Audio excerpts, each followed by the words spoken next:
Alright guys, how's it going? Welcome back. Well, news has just come in that the BBC have shelved Top Gear. In fact, no, what did they say? They've rested it for the foreseeable future. And we all know what that means, don't we? And it's a great shame. Like most people my age, I grew up watching Top Gear, and I really loved it. Most other automotive YouTubers grew up watching that show too, and I think if any of them were to say that they weren't heavily influenced by that show, they'd be lying. We all know it was a hugely successful show. It made the original trio very rich and famous, and the rest is history. Like them or not, and they weren't without the controversies, let's not forget that, but the show just worked. It worked for many reasons, mainly the production team, the writers, but most of all, the rapport. It was the banter, it was their friendship. People watched and tuned in just for that. It wasn't forced, it came across as being really natural. It felt real. They were just three friends, three car nerds mucking around, and that's why people watched. It wasn't necessarily a car show, it was more of an entertainment show. You know, you didn't necessarily need to be into cars to watch it and enjoy it. When Jeremy Clarkson left the show in 2015, that's when I believe it should have been rested.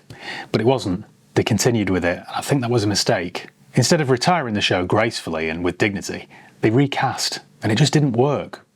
At first I wasn't negative about that idea. In fact, I thought it was great news. As a car show fan, I thought, great, we've got yet another show. We've not only got the Grand Tour, but we've also got Top Gear, and Wheeler Dealers, and, many others. Here's what they should have done. Now, this is easy for me to say this sitting here now with the benefit of hindsight, but I remember saying it at the time, and I'll say it again. Number one, they should have shelved the show, rested it for at least 12 months while they tried to figure out what to do next. Or option two, now this is what I would have done if I were in charge of the BBC. I would have hired 2, 3, 4 presenters, and then got them to go back to the drawing board and done basic, sensible car reviews. Videos telling the general public what cars are like. Proper, sensible motoring journalism. I'm sure that would have worked. That is, I believe, what the general public want. They want sensible car reviews. They want to know what the best estate car to buy is for a growing family, the most practical car, the most frugal car, the cheapest car to insure for a first-time driver. That is what people want. That's what I think should have happened. They should have got the 2, 3 or 4 presenters doing sensible car reviews, offering sensible advice, and then over time as their friendship developed and they built up some sort of chemistry, then they could have done the silly, light-hearted stuff. The cheap car challenges, the racing here, there and everywhere on a small budget, all that sort of stuff. That would have been more natural, it would have given them the variety that it needed. For me, peak Top Gear was when they'd do cheap car stuff alongside the unattainable stuff. This is what Clarkson, Hammond and May did. For many years they were serious motoring journalists. Everyone knew that they'd earned the stripes, they'd earned the right to mess around with the cheap car challenges because they knew what they were talking about. And then when they finally did those silly, light-hearted challenges, the audience went with them on that trip. And that's what I think new Top Gear was missing. Before we continue, I just want to say a big thank you to today's video sponsor, Surfshark, who have an exclusive Black Friday offer. You'll have heard me talk about Surfshark before. They're a long-time supporter of the channel, and they're a VPN service provider. It protects you so that all your data and your details and your IP address are hidden, so cyber thieves can't view it. In addition to that handy feature, it blocks malware, phishing, ads, and other kinds of nastiness, which in turn can speed up your bandwidth and make your device stream things much more quickly. The last thing I want to do is get my card details stolen or my bank details hacked, and since I've been using Surfshark, touch wood, that just hasn't happened. But now they've got an all-new package called Surfshark One. Surfshark One's a complete subscription package, so it includes not only the VPN, but also the Surfshark Alert, Surfshark Search, and Alternative ID, along with the brand new Surfshark Antivirus. To get an exclusive Black Friday deal, all you need to do is enter the promo code HighPeakAutos to get up to an additional 6 months totally free.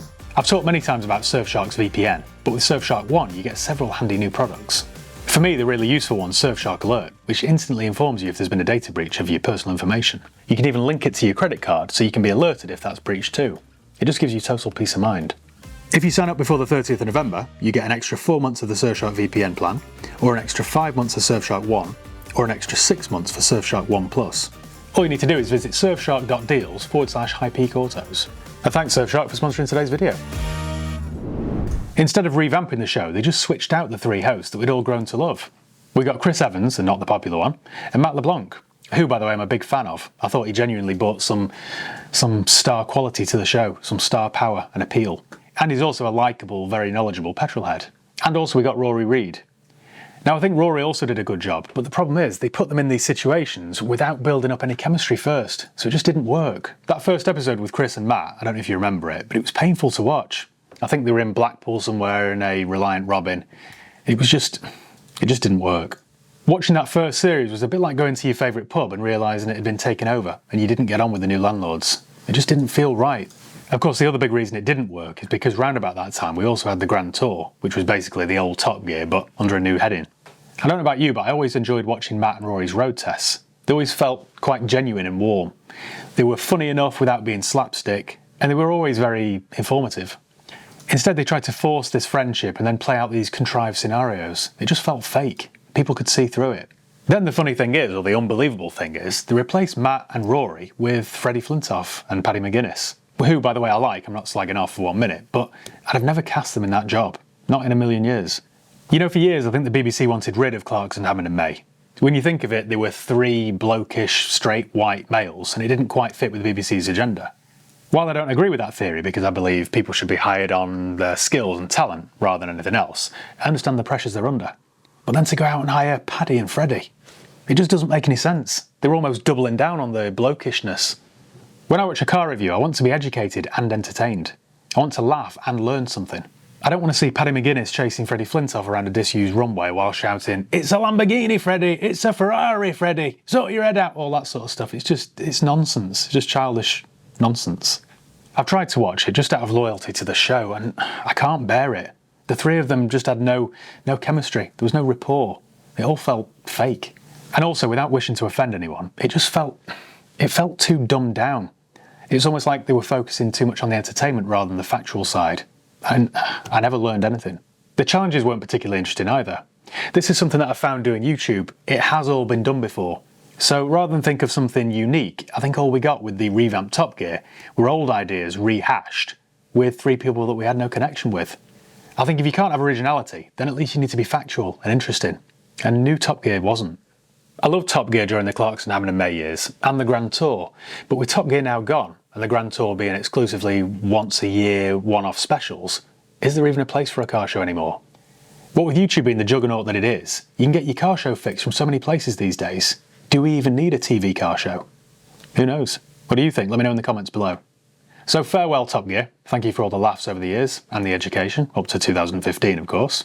Thinking about it, it's been cancelled once before, and then it came back bigger and better than ever. So it could happen again one day. Who knows? But if anyone from the BBC is watching, don't rush into it just for the sake of it. Take your time. Right, well thank you once again for watching. Make sure you give the video a thumbs up if you enjoyed it. Make sure you subscribe if you haven't done already. You can follow me on Facebook, Instagram, Twitter and TikTok. I'll leave the link below. And yeah, cheers guys. See you next time.